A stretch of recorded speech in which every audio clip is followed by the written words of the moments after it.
વકફ બિલના વિરોધમાં ડભોઈ મુસ્લિમ સમાજ દ્વારા 15 મિનિટ સુધી પોતાના ઘરોની લાઇટો બંધ રાખવામાં આવી હતી અને આ રીતે વિરોધ નોંધાવવામાં આવ્યો હતો।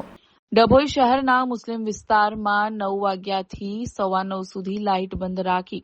વકફ બિલનો વિરોધ દર્શાવ્યો હતો, જેમાં કળિયાવાડ, સુંદરકુવા, તલાવપુરા, મહુડી ભાગોળ, કાજીવાડા, તાઈવાગા, મિલતનગર, જનતાનગર, ભૂરા મોરલા,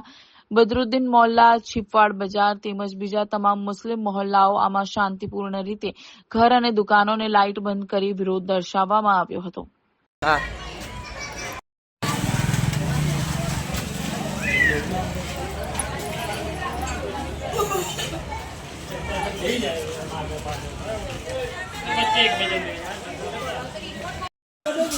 काले काले काले डागला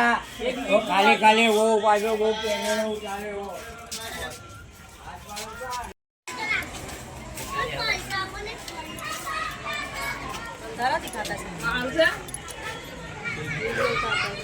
हमारे समाचार में आप पाऊंगे